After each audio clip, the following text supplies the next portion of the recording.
The TVWAN News is proudly brought to you by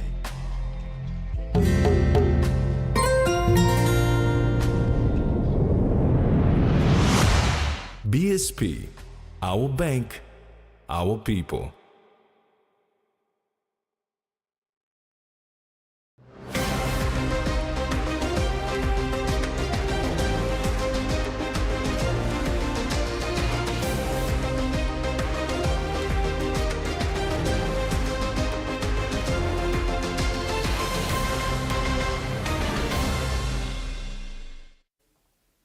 Hello and thanks for joining us. This is TVWAN News. I'm Maricela Kelaton.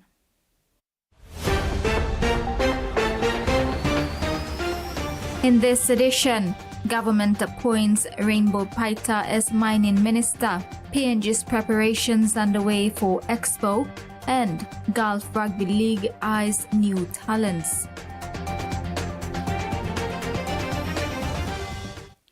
Prime Minister James Marape departed this morning for an official visit to New Zealand, accompanied by Minister for Higher Education Kinoka Feo, Minister for International Trade and Investment Richard Maru, and Minister for Foreign Affairs Justin Trochenko travelled ahead to New Zealand. Visit by Prime Minister James Marape and the delegation to New Zealand aims to strengthen Papua New Guinea's relations with New Zealand on multiple fronts, including government-to-government and business-to-business partnerships. The Prime Minister revealed that his visit would include the inspection of seasonal workplaces where Papua New Guineans are employed under work agreements. New Zealand has been an important support to PNG in many fronts. They are an economy that we aspire to be in terms of the character of the economy, the agriculture, fisheries, tourism, and the sustainability aspect of the economy is something that is worth aspiring towards. Likewise, and more importantly, the public service and the state-owned enterprises. They are frontier in efficient state-owned enterprises. So he also used the opportunity to encourage all Papua New Guineans to take personal responsibility for the nation's progress. The Prime Minister emphasized the importance of collective effort towards national development, stating all people must step up and take ownership of the nation's progress. the seasonal workplaces that Papua New Guineans are working, we received a request that there's greater need for Papua New Guineans to go down and work. I just would also step by to make some visits there. He reiterated that the journey towards the nation's 50th anniversary is a call for all citizens to exhibit leadership and take proactive steps to build the country. He further urged everyone to contribute to creating safer and more inclusive communities. We don't only expect the Prime Minister or ministers or politicians to work. Each and every one of us have a work in our country. Our nation faces our 50th this year. Let's take work ethics into the 50th. Find a space in your country, in your locality, in your community, where you show leadership. And I continue and rally all the sons of our country. Meantime, Marape also announced that Deputy Prime Minister John Rosso would act as Prime Minister during his absence. Freddie Moe, TVWAN News. Member for Finchafen and former Minister for Planning Rainbow Paita is the new mining minister following a minor reshuffle overnight. Paita replaces Wake Goy, who has moved to the Civil Aviation Ministry following Walter Schnobel's resignation as minister who returned to the province to participate in the leadership vacuum left behind by the late Sir Julius Chen. Prime Minister James Marape made these announcements early this morning on his way to New Zealand for bilateral talks. As Civil Aviation Minister, Wake Goy will focus more on rural airstrips as well as linking up with key priority airports around the country. Wewak Airport and Terminal, Tokua Airport and Terminal, Buka Airport and Terminal as three priorities for us, completing Medang terminal, completing Wapamana terminal, as well as focus on Kerama and Daru airport. These were instructions passed to him last night. The transport portfolio, which was also held by Schnobelt, is now being assigned to Finance Minister Mickey Kayok. In announcing the appointment of Paita as mining minister, Marape said Paita will work to deliver outstanding agreements for mining projects around the country. Minister Paita has been shifted to mining ministry. He was specially tasked to deliver program CDA completion, deliver mine development contract for Wafi Golpu. Also, certain instructions were given to him. Make sure that I beg your pardon, the joint study, feasibility study by Kumul Mineral and Ramu MCC, the nickel mine, the study on downstream processing is complete. I asked him also to have a review on the process that has facilitated some of the mine permits thus far, mine license that has been issued, especially Oro and Mankare. Those were asked for him to look into progress Frida mine. Among his key deliverables is to look into the new mining regime. The new regime, I just want to say, will not compromise investors' return on investment. It is investors will have the place to make profit, but at the same time, there'll be a special look in the country getting back more from our resources. The Prime Minister is also expected to review the current cabinet on his return from New Zealand, with some reshuffle expected. Marape said these changes are all to progress the national agenda, adding that he and the Deputy Prime Minister are not here to warm seats as the nation faces its 50th anniversary. Ruth Rungula, TV1 News. With the rise in law and order issues, the people of West New Britain province have been urged to take ownership and address the high rate of law and order issues in the province. Member Francis Maneke made this call when addressing the people of Waisisi in the Hoskins local level government on Sunday.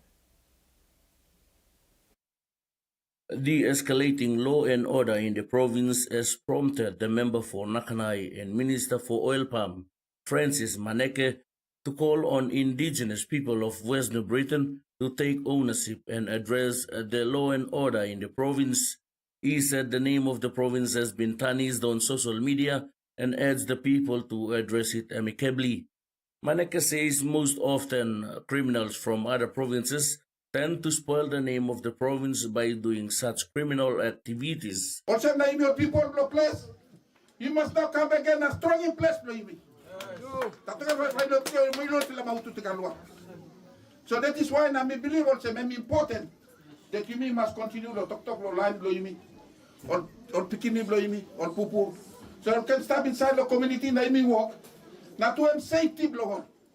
Furthermore, Maneke called on police to enforce the law and bring those involved to face the law.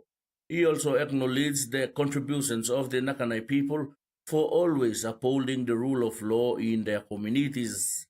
You be all in life, blow your people, know you yet. So that's why the law and order be asking me appeal the community. Look out him, or you blow you me. Or look at Barham in place blow you me. Now you continue to make him some black place blow you me. Freddie Mo, TV1 News.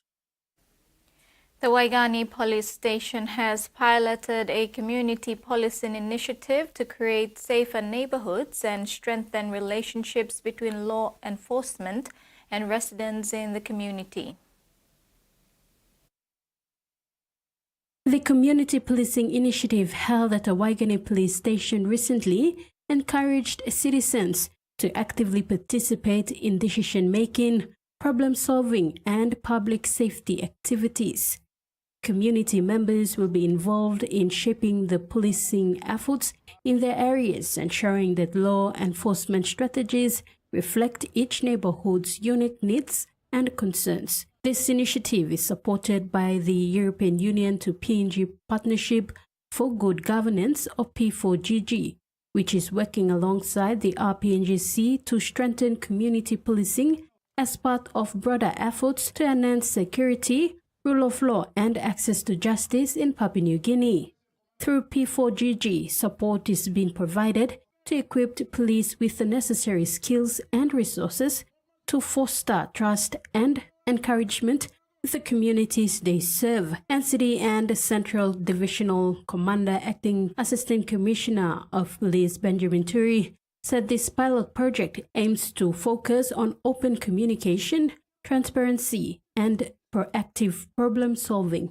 It ensures officers are visible, accessible, and approachable, and create opportunities for interactions with the community. By promoting shared responsibility for public safety, the Waigani Police Station hopes to create a safer, more connected community where everyone feels valued, heard, and protected. The Paramana Sub-Health Center, which was granted sub-health status in 2022, continues to struggle with severe staffing shortages and inadequate infrastructure, affecting the delivery of essential healthcare services.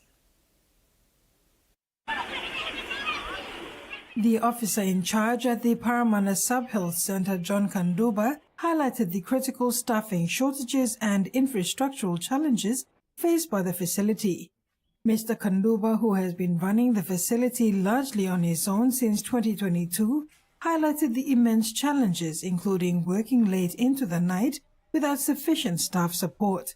So the facility was left without staff for almost 10 years. It's quite tough, yes, because we ought to save people, so I decided to work despite whatever.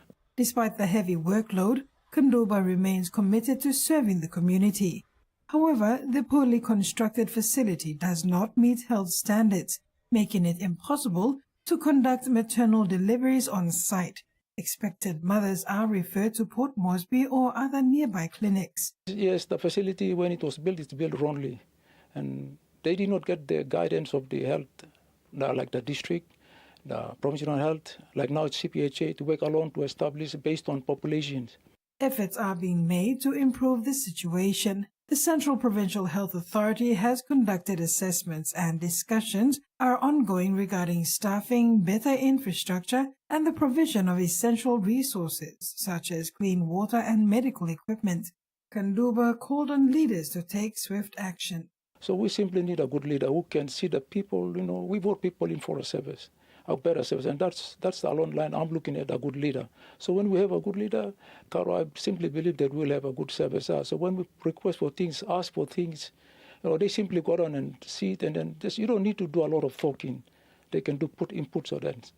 Caretaker of the facility for the past year, Rarama Valley, spoke on behalf of Kanduba. The doctor coming working is very good. He works with people. The thing that is talking about the only facility that take them Parama Coast. Never learned that to Parama. It's roughly about 26,000 every month. But one thing that is not happy about is himself working. He needs somebody to support him. The future of the Paramana Sub-Health Center depends on government intervention and support from health authorities to ensure that the people of Arama can access quality health care. Carol Kiru Jr., TV1 News. This is TV1 News. After the break, PNG prepares for World Expo in Japan and support reaches Nakanai.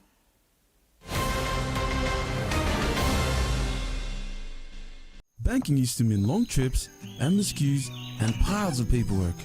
But now, BSP's one-talk wallet means no waits, no forms, no fuss. No BSP account needed. Just dial *131# to access your money wherever, whenever. Send, receive funds, withdraw cash at an ATM without a bank card, pay for school fees, and make top-up purchases safely and securely. BSP's one-talk wallet. Money made easy. A true champion is measured by their courage, their determination, and their passion to never give up and to always keep trying.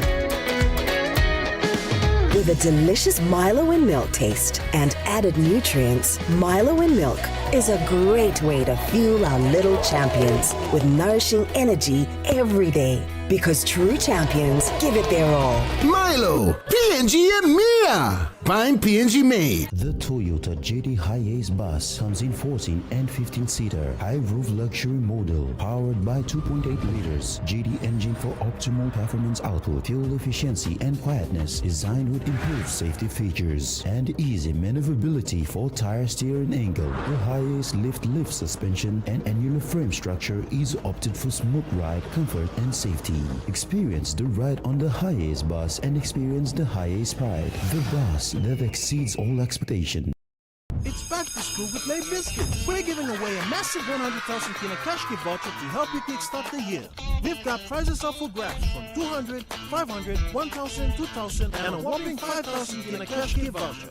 Here's how to enter. Spend 10 kina or more on any Lay Biscuit product. Write the contact details on the back of the receipt for your chance to win. Promotion starts on the 10th of February and ends on the 4th of April. Fresh draw on the 11th of April and the major draw on the 16th of April. See selected stores nationwide. Terms and conditions apply.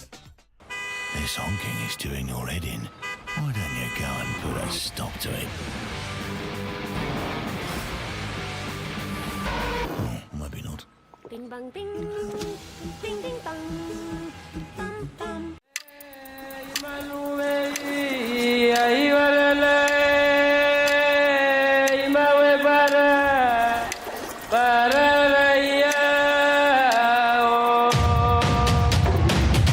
Coming soon to TVWAN on the first week of April, the Hiri Moale Festival 2025.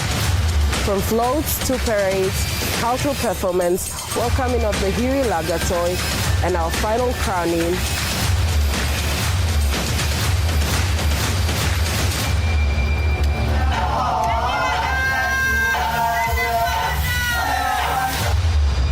Catch the stories of our Hiri Hanenamo 2025 only on TVWAN.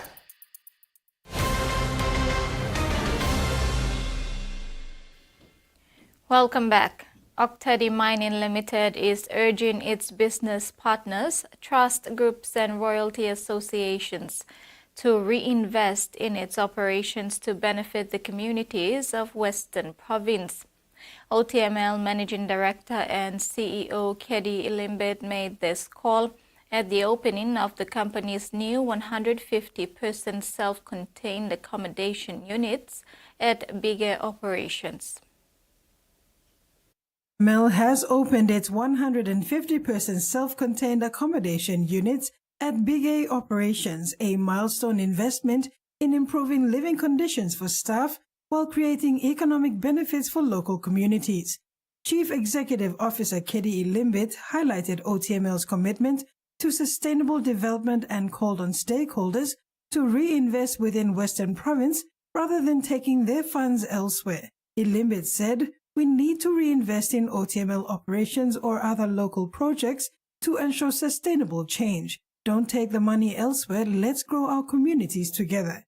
The new facility, named the Ilimbet Dongas, cost OTML 11.2 million kina to construct and is co-owned by 3 community trusts, LMP 79 Trust, Alice River Trust, and CMCA Women and Children's Trust, with a total investment valued of 10.5 million kina for 9 years. This initiative offers a passive investment opportunity to impacted communities, guaranteeing a return of 23.5 million kina after 9 years, with OTML covering all maintenance costs. OTML has started foundation work on another 150-person accommodation facility at Bigay, creating more investment opportunities, a significant step towards economic sustainability in Western Province. OTML continues to encourage reinvestment that drives long-term community benefits. Carol Kido Jr., TV1 News.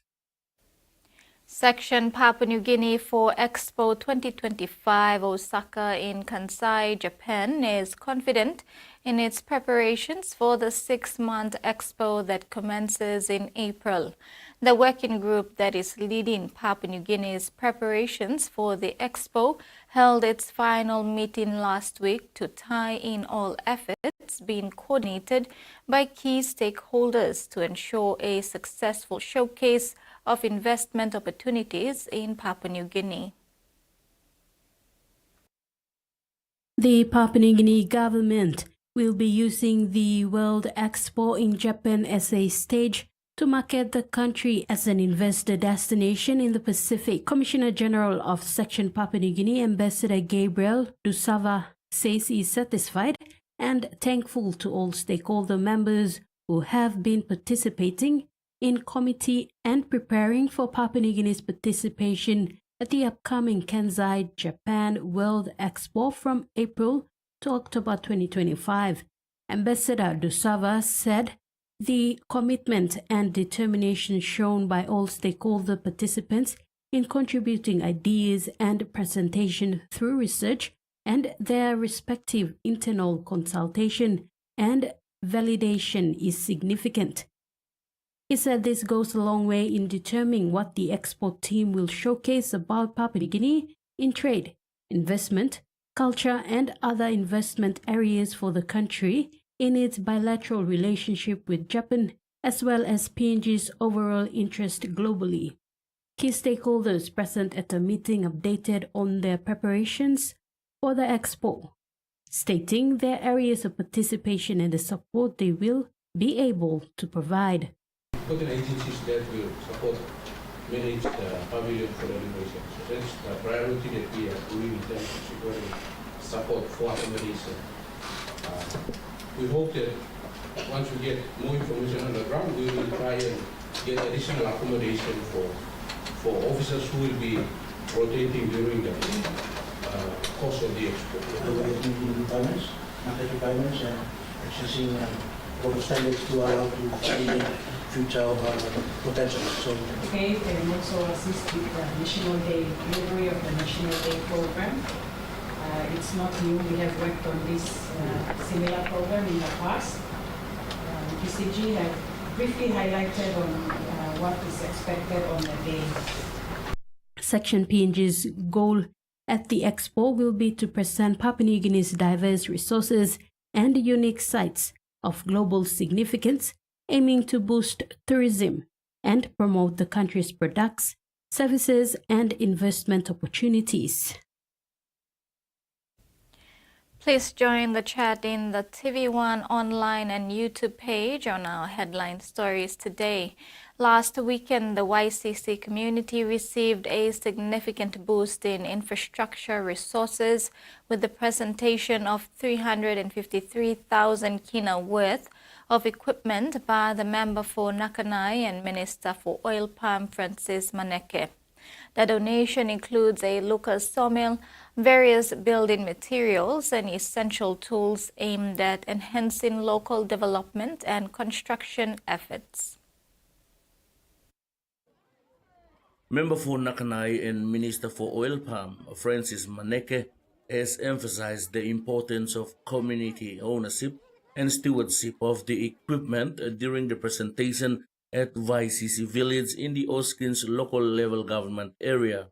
He urged the people to take responsibility for the tools and materials provided, ensuring they are used effectively for the betterment of their community.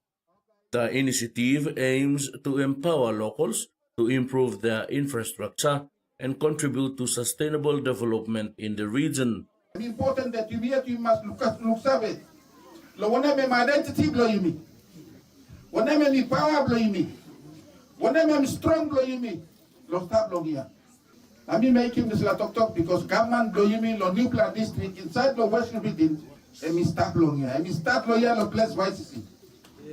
Maneke also calls for collaboration with communities to develop the newly established district.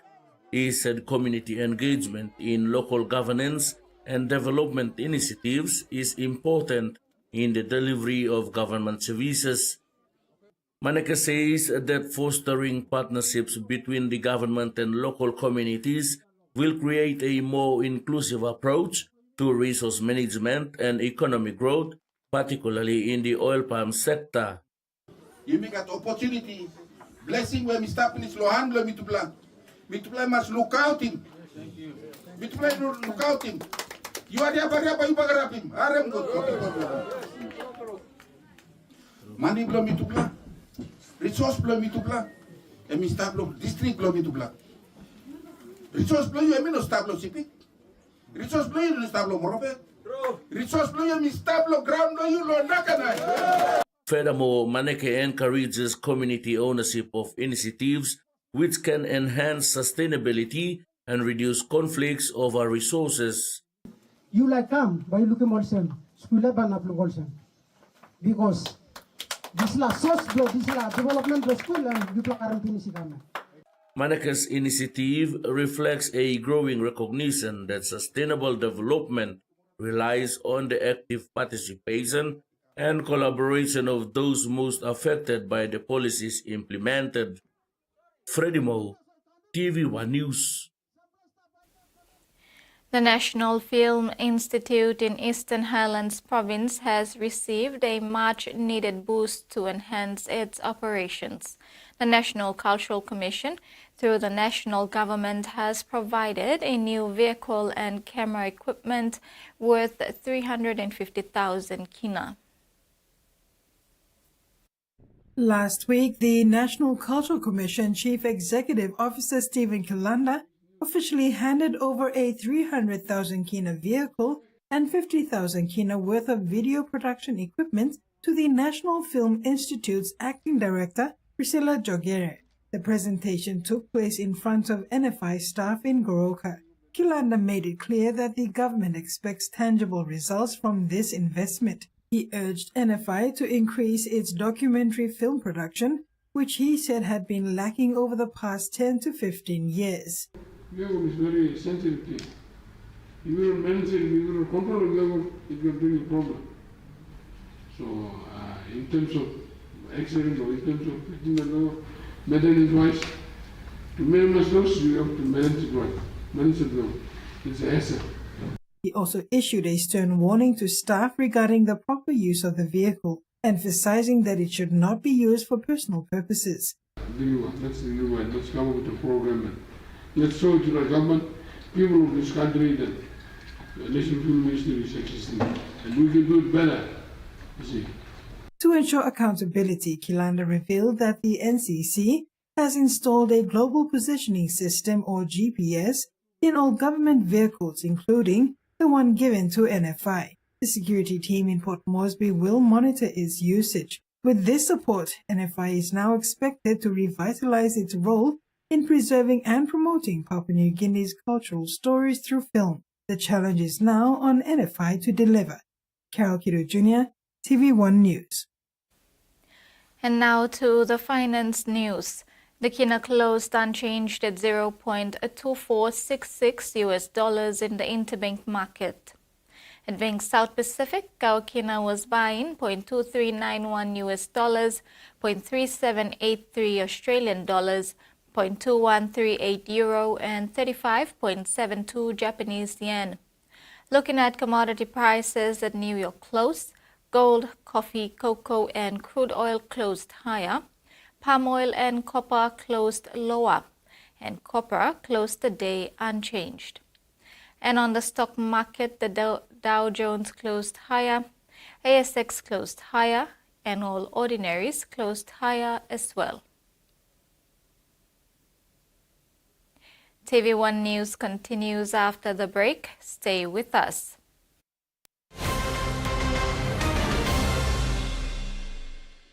Banking used to mean long trips, endless queues, and piles of paperwork. But now, BSP's one-talk wallet means no waits, no forms, no fuss. No BSP account needed. Just dial *131# to access your money wherever, whenever. Send, receive funds, withdraw cash at an ATM without a bank card, pay for school fees, and make top-up purchases safely and securely. BSP's one-talk wallet. Money made easy. Hiya, Mama. You wait time, but me add him special flavor. Put in more flavor, put in more taste. Magical cuddle, get up and big smile on face. Time for kim chicken, a great kumu too. Sip, sip, the moo, yes, magic on you. Maggi, the taste PNG loves. For Simon, life is simple. Dreams seem distant, yet hope remains.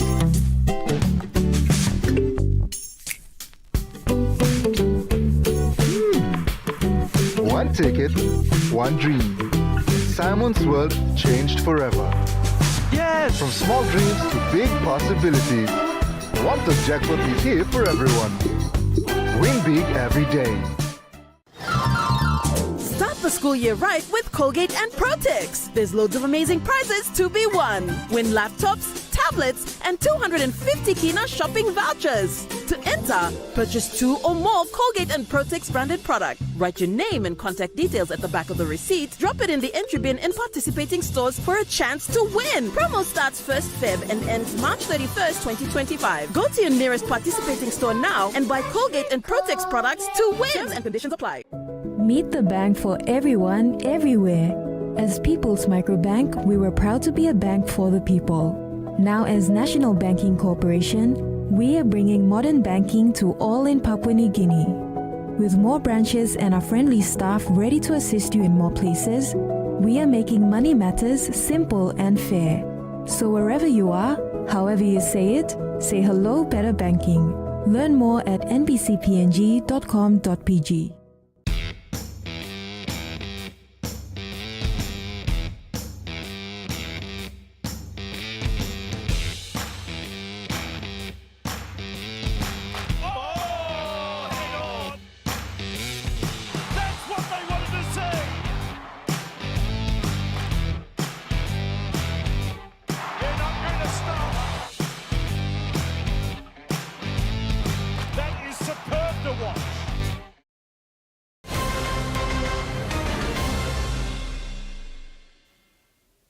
Thanks for staying with us. Senior officials from the Cook Islands Ministry of Foreign Affairs and Immigration joined with officials from member countries of the Pacific Islands Forum to discuss the implementation plan for the 2050 strategy for the Blue Pacific continent. The Cook Islands has played a leading role in developing the implementation plan for the 2050 strategy, which aims to drive regional cooperation and execute regional collective actions.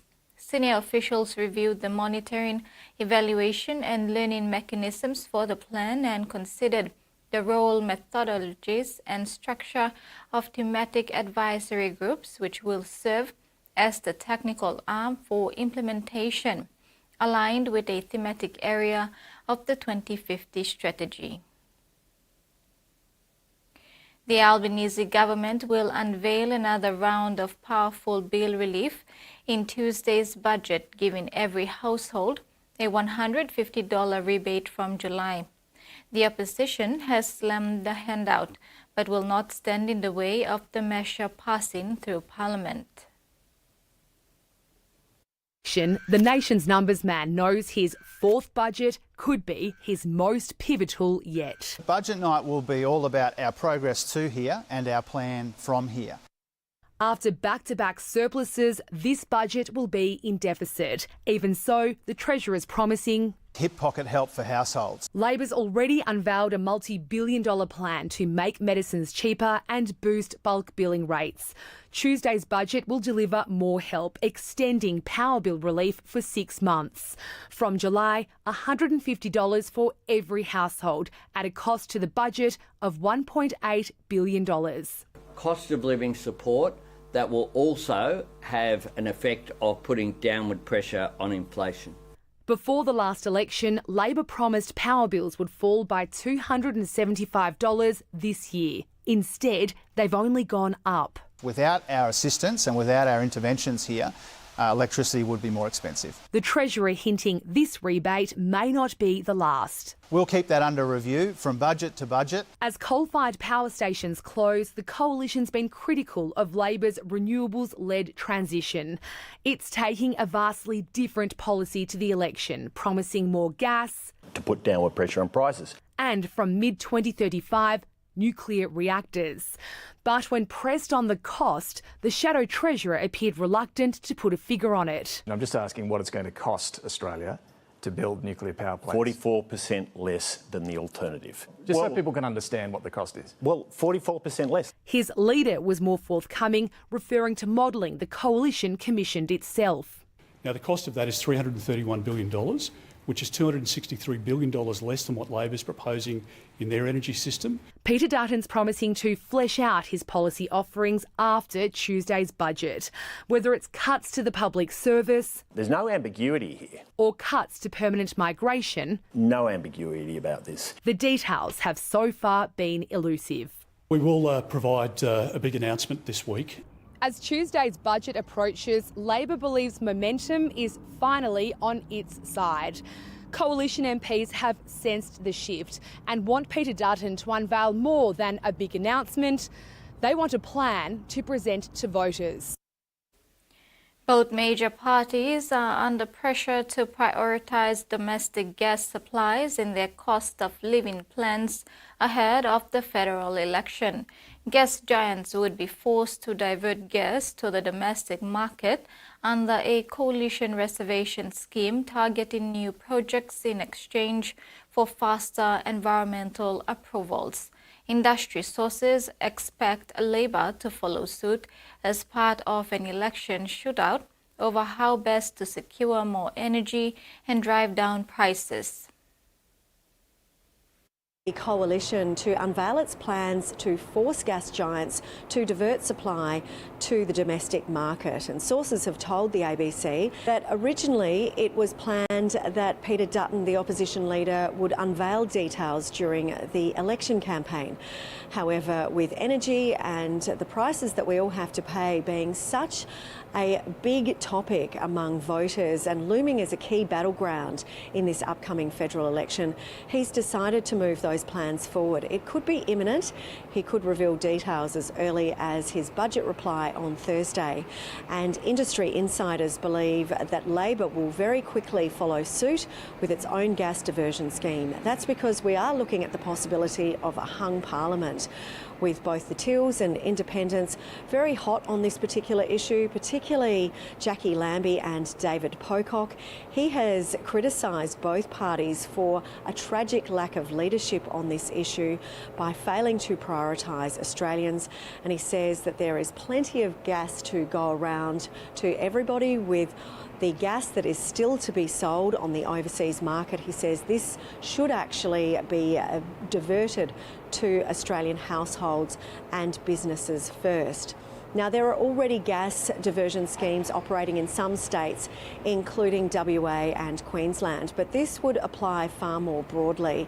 And the real devil is in the detail. Just how would the coalition enforce its plans, particularly given both parties have been really worried in the past and have refused to do anything about this because of fears about sovereign risk. That's all about scaring away some of those really big global investors who have already invested hundreds of billions of dollars into big gas export infrastructure. Well, the coalition believes that it can offer the carrot of being able to fast-track some of those future project approvals, and that's by reducing some of that regulation around environmental and also carbon emissions approvals that developers currently have to overcome. It says that it believes that this will really open up the pipeline and lead to a flood of gas into our local market, and it says that this will drive down prices for consumers. New rules restricting bail reviews for children arrested outside normal work hours mean some youth offenders are spending multiple nights in police watch houses for crimes they would never usually be remanded for. It is another consequence of a justice system under increasing strain from rising prisoner numbers, with human rights and legal experts sounding the alarm. 3 nights in a police watchhouse. That's the unofficial penalty for some Territory children caught up in crime. I've been seeing these young people on a Monday morning. They've not slept for 3 days. They've barely eaten. Sleeping next to toilet bowls and people using the toilet, lights on 24/7. I mean, it's, just beggars belief that in a country like Australia that we are treating our people like this. Under new rules introduced this month, NT local court judges are no longer available for after-hours bail reviews for children taken into custody. When remand warrants aren't signed, it means that the young person can't go to the detention centre. So as a result, they're staying in the watch house overnight. Earlier this month, a 15-year-old girl was caught shoplifting $60 worth of items and riding as a passenger in a stolen car. She spent 3 nights in the Palmerston watch house. On her own in a cell, listening to other prisoners screaming and shouting, the lights on 24/7, you can't sleep. Youth crime is a major issue in the Northern Territory, with business owners and residents frequently venting their frustrations over extensive property damage and stolen vehicles. But human rights experts say detaining children in watch houses won't solve the issue. In fact, it'll have the opposite effect. We're in fact training these children to become better and better criminals. We are making the problem worse at great expense to the community. An NT court spokesman says the local court is monitoring the impact of its service cuts, prompted by growing pressure from increasing prisoner numbers. A kind reminder to our viewers to please join the chat on TV1 Online and the TV1 News YouTube page on today's headline stories. The government appoints Rainbow Paita as mining minister, and Parramatta Sub-Health Centre struggles with staff shortage. The sports is next. Gulf Rugby League eyes new talent, and Delhi Cherry Events confirms he's parting ways with Manly at the end of this season. Stay tuned.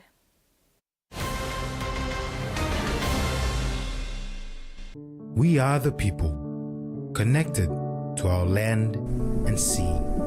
Timeless and enduring, it has served past generations, sustains us today, and will support those of tomorrow. A testament to human ingenuity, it can be shaped into limitless forms. It reflects our humanity, strong yet vulnerable. It teaches us to endure challenges to fulfill our purpose. Past technologies inspire us to look inward for creativity and sustainable solutions for the future. It brings families together, fostering moments of connection over shared meals. Known and cherished worldwide, the clay pot is a universal symbol of life, resilience, and connection. It's a new year. That is exquisite rugby league! A new season with new beginnings, new leaders, and new hope. The only thing that isn't new is the dream.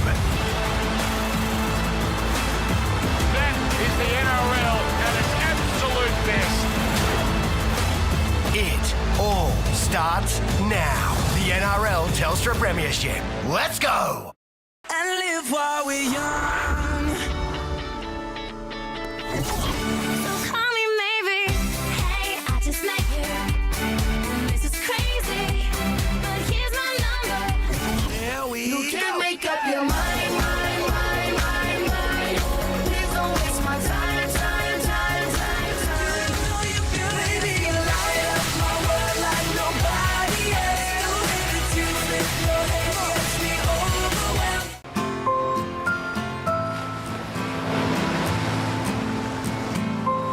How would you know if the love you're giving is true? You will know it for sure, because your heart will tell you if it's true. I'm done! I'm through living like this! I'm so sick of your jealousy! You'll never see your kid again, you animal! Can we talk for a bit? Will you marry me? Whoa, our emotions are running high. Just go home, rest for tonight. What, you don't want to get married because you want to keep seeing other women?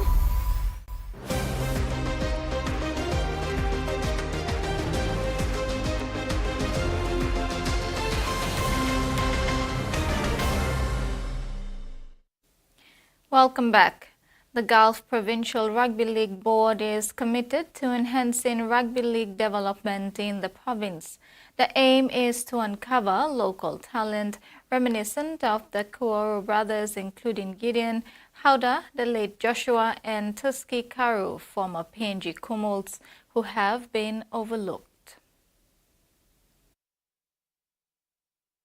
During a recent meeting, Gulf Provincial Rugby League Board Chairman Jacob Iverua convened with stakeholders including Gideon Cole from West Kerama, Henry Miro from East Kerama, and Sports Coordinator Eugene Kose from Gulf Governor's Office. Together, they introduced a pathway development program focused on talent identification and cultivation within the province. Kose emphasized that the Governor's Office has affiliated with 8 local leagues, facilitating player registrations to the PNG Rugby Football League to enhance training and development opportunities. The local leagues, including Kerama Kikori, Iso Posa, Mailovera, Tuaripi, Ihu West, Te Kariko, and Kerama schools, will collaborate with Koru and Miro to connect with the Port Moresby Bigger Petroleum Gulf West. From these leagues, the best 16 players will be selected to join Gulf West, serving as feeder team for Gulf ISO in alignment with Governor Haiveta's strategic vision. Kose emphasized the importance of this development as an opportunity for local players to be recognized by the ISO management. Recognizing the untapped potential in the region, Kose called for commitment and discipline from the players, urging them to shift their attitudes and enhance their focus on training. Funding support for the Gulf Provincial League Board is assured, enabling the affiliation of training courses for coaches and referees throughout the year. Terry Longwood, TV1 Sports. The highly anticipated Port Moresby Rugby League Pre-Season 9's Challenge is set to continue this weekend, proudly sponsored by Petroleum Resources Kutubu. With 10 teams ready to compete for the coveted title, excitement is building amongst players and fans alike.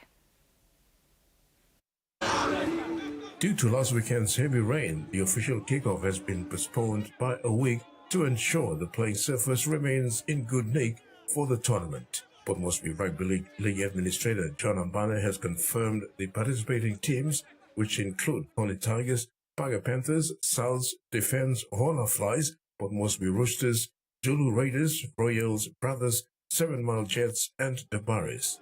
In an effort to broaden participation, invitations were extended to Port Moresby-based Digicel Action Mobile Cup franchises. However, only the Dabaris responded positively and will be fielding 2 men's teams and 1 women's team for the 9th challenge. On behalf of the PRL board and administration, Ambane expressed gratitude to PRK and MRDC for their support of the Premier League competition in the country.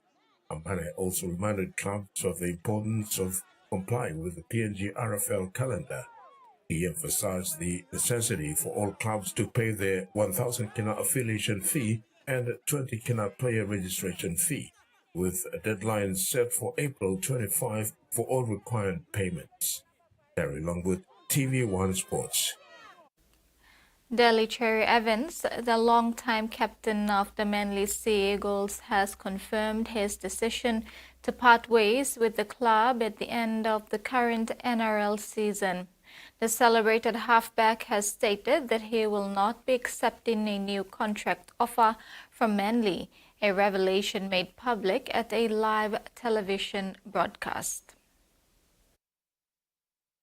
A media report disclosed that Cherry Evans had decided he would not be returning to Manly next year, a move that has shocked Manly fans who have watched him exclusively don the Sea Eagles jersey throughout his career. During an appearance on media, Cherry Evans explained the circumstances behind his early decision. He indicated that speculation surrounding his future had intensified over the past week, which motivated him to clarify his position sooner than later. The decision has been difficult for Cherry Evans, who has built lasting friendships and a strong connection with the club and its community over the years. He explained that as he approaches the later stages of his career, he wants to keep his options open, whether that means potentially retiring or playing elsewhere. By announcing his departure now, he believes it will provide both him and the club the freedom to explore future opportunities. He's also expressed his hope that this decision allows the Seagulls to begin their search for the next halfback. As the season unfolds, all eyes will be on Cherry Evans as he concludes his tenure with Manly, a club he has represented with distinction.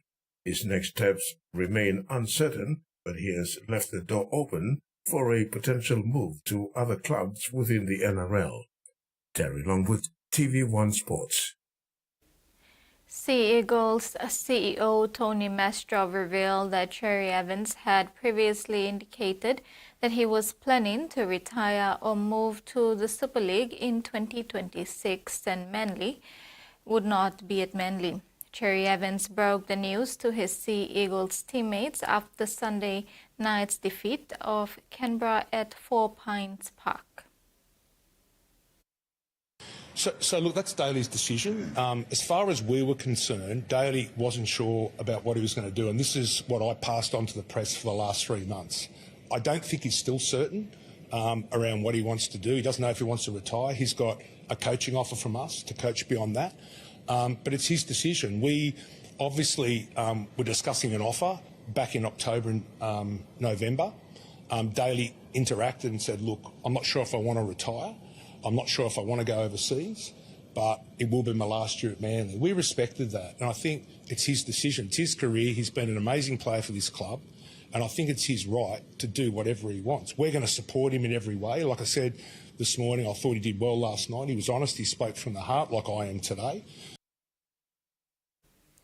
New Zealand have qualified for the FIFA World Cup 26 following a 3-0 victory over New Caledonia in the final of the Oceania qualifiers in Auckland.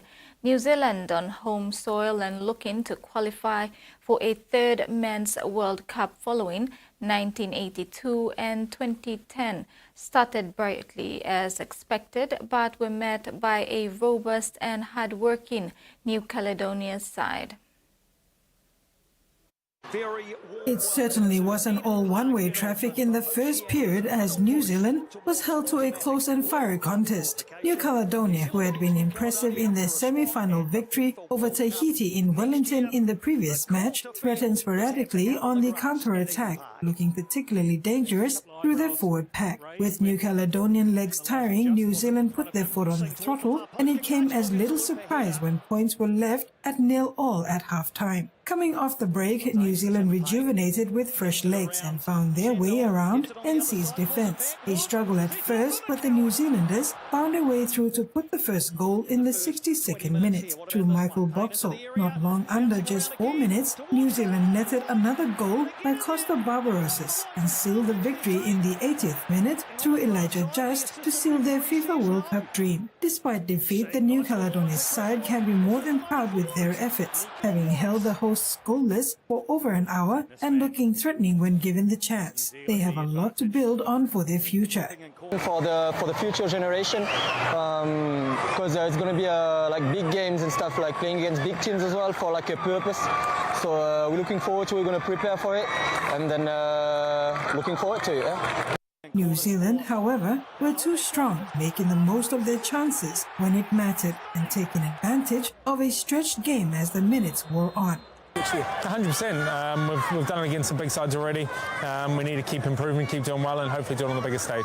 New Zealand has a tough task ahead of the FIFA World Cup campaign. Carol Kiddo Jr., TV1 Sports.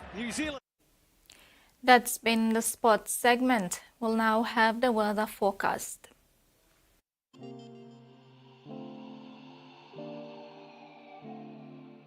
Southern, Port Moresby, partly cloudy with few rain showers and possible thunderstorms. Momase, Lae becoming cloudy, then few rain showers and possible thunderstorm. Medang, mostly fine to partly cloudy with chances of few showers. New Guinea Islands, Lorengau, becoming cloudy, then few rain showers and possible thunderstorm. Kavieng and Buka, mostly fine. Highlands, Mount Hagen, becoming cloudy, then evening rain showers and possible thunderstorm. Coral Sea, sea smooth to slight with northwest to northerly winds of 5 to 15 knots. Solomon Seas, sea smooth to slight with north to northeast winds of 5 to 15 knots. Bismarck Seas, sea smooth with east to northeast winds of 5 to 10 knots. Pacific Ocean, seas moderate with east to northeast winds of 10 to 20 knots. Waters of Hood Point to Samarai Island to Cape Vogel and all Milne Bay Islands, seas 0.5 to 2 meters. Waters of Finchafan through Vitia Strait to CSC Long Island to Medang, Wewak to Vanimo and northern PNG Indonesian border, and waters of Manus and its western group of islands, seas 0.5 to 1 meter. And that ends the news tonight. Recapping our headline stories, government announces minor ministerial reshuffle appointing Rainbow Paita as mining minister. PNG confident with its preparations for the Expo in Japan, and Gulf Rugby League eyes development plan for young talents. You can join the conversation around our headline stories on TVWAN Online and the TVWAN Facebook page and YouTube channel. I'm Mary Silla Kelleton. Good night.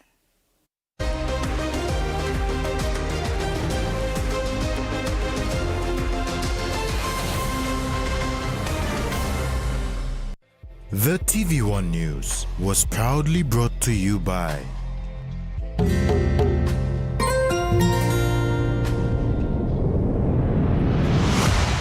BSP, our bank, our people. Do you want the best? Digital TV has it all. Enjoy the latest football,